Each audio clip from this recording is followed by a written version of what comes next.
With the new and improved LongMill MK3 coming out, we thought, what better way to break in the new machine than with the new and improved guitar? But we've already built 3 guitars in the past, so what are we gonna do differently for this one? Let me tell you.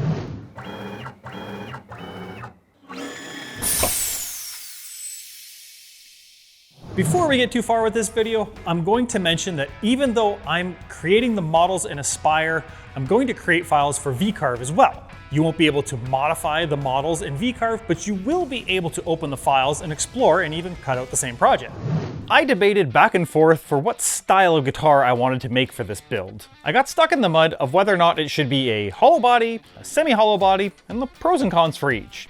I was taking inspiration from guitars like Gibson 339s, Gretsch G6's overall forms, but I definitely wanted to add my own flavor to it. Here's the design I came up with. The crazy part is, I designed this guitar around a piece of wood, which I don't think is how it's normally done, but when I saw this piece of black and white ebony, I knew it was the one. The ebony top was definitely the big limiting factor for size, so I had to design around that.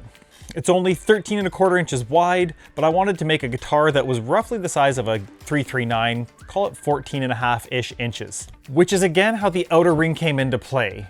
Not only did it make the body closer to the size I wanted, but the combination of the thickness of the shelf and that ring were going to make sure the body was plenty strong once I started chambering out those big pockets. Let's dive right into the meat and potatoes of this video, Vectric Aspire and creating a neck and a fretboard right in the software. To create the neck, I'm going to keep it simple, but I seriously encourage you to explore our files to get your hands dirty and experiment yourself. And don't forget, the other guitar videos we've done will cover about everything else that I'm not going to go over in detail with this one. My first tip is to create the neck shape on the bottom side of your job.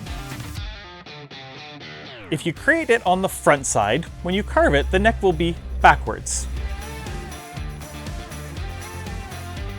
Ask me how I know. So unless you are Jimi Hendrix, heed my warning. Next, create your neck profile. There are lots of different specs and ways to get this done, but the important thing for the 2-rail sweep is to split it in half once your profile is complete. These will be the drive rails.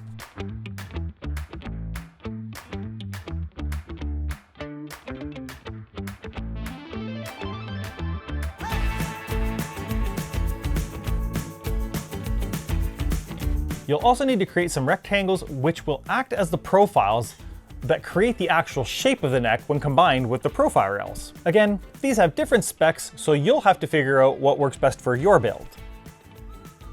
The neck heel and the headstock will just be simple rectangles. The rounded back of the neck can be customized to any shape or thickness that you'd like. This is a simple but powerful customization that a lot of people care about. And when you're creating these shapes, don't forget to account for the thickness of the frets and the fretboard. Once you've got your rectangles drawn, modify any of the flat parts of the neck, like the heel or the headstock, by deleting the bottom span. For the rounded portions of the neck, delete the top span, convert the middle bottom span to an arc. Drag the span up from the midpoint, and using the remaining left or right span corners, snap it to the correct height. Then delete the left and right spans. You should be left with an upside down U kind of shape. In the Design tab, select 2-rail sweep. Select both vectors for your neck outline. Use selection. Uncheck all of the boxes. Scale to height will override the dimensions of the shapes you created, so just be aware of that sneaky little checkbox. I had some guidelines drawn in to help me snap to them, so I knew where specific parts of the neck would be, like where the heel pocket ends and where the nut would be located. You can now start to select the shape profiles you created and place them along the rails. Once you've got your profiles attached to the rails, you can slide the points around if you'd like to change the component shape. Bingo bango, you've created yourself a neck in Aspire. It really is that easy. A couple of quick tips. You will not have the ability to go back into your component and change things after you've closed out of the 2-rail sweep menu. So if you're going to make changes, pay attention to that. While you have the 2-rail sweep menu open, you can add and delete other shapes if you want to. Click on a shape, click on the rail to add it, right-click, delete cross-section to remove it. Also, you have the ability to edit nodes while you've got the 2-rail sweep menu open. Just hit N and you can make changes to the vectors on the fly if you'd like to. The rest of the neck was just pockets and profiles, so I'm not going to spend a lot of time going over that. Sufficient to say, there was a goodly amount of time measuring things, creating basic shapes and toolpaths for the rest of the neck requirements. The fretboard is the exact same process as the neck. A couple of rails and a profile shape using the 2-rail sweep. Set your file up to the specs of your fretboard material. create a circle that is the radius that you'd like your fretboard to be. I'm going to make mine a 9.5-inch radius. Your fretboard will need to be as wide as the heel pocket at the widest point, so create a rectangle that is that width. Center that rectangle on the circle, then justify the rectangle to the top of the circle. Now use your trim tool to cut away the excess to create the profile for your fretboard. Join the segments together, then delete the bottom span like we did for the neck. The fun part is you can copy the profile you used for your neck and delete the headstock vectors.